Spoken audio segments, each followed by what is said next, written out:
L'an 1243. Imprenable. Sinistre Noël en perspective pour les derniers cathares, retranchés dans leur forteresse imprenable de Montségur. Imprenable. Depuis le printemps, les assiégés subissent sans relâche les assauts de l'armée chrétienne lancés contre eux par le pape, résolu à éradiquer l'hérésie cathare. La lutte est inégale, sans espoir. Les conditions de survie misérables pour les résistants héroïques mais affamés.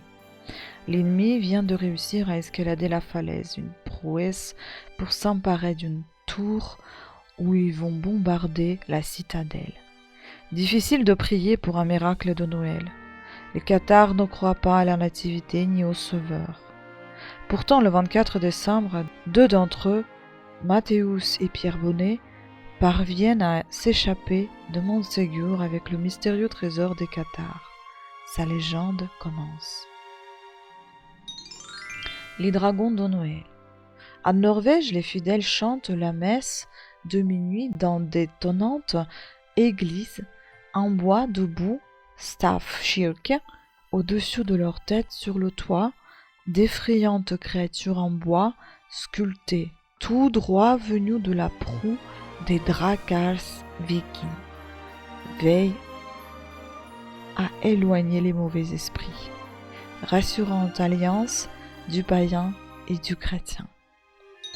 L'an 1261. Violence. À Constantinople, Michel Paléologue en a assez.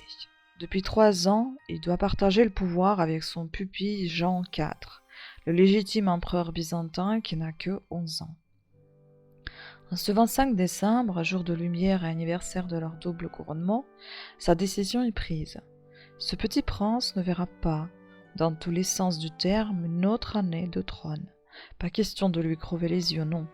On l'aveugle en l'exposant à l'éclat d'un bassin rougi au feu. Chacun a sa conception de Noël. En 820, déjà à Constantinople, le sang coule au soir de Noël, dans le sanctuaire même de la basilique Sainte-Sophie. L'empereur Léon V, l'Arménien, est attaqué pendant l'office par des conjurés armés jusqu'aux dents.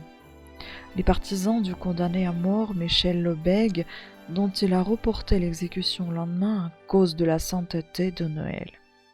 À l'aide d'une croix, l'empereur dévie des coups de poignard, mais pas le cimeterre qu'il étend d'un coup au pied de l'autel.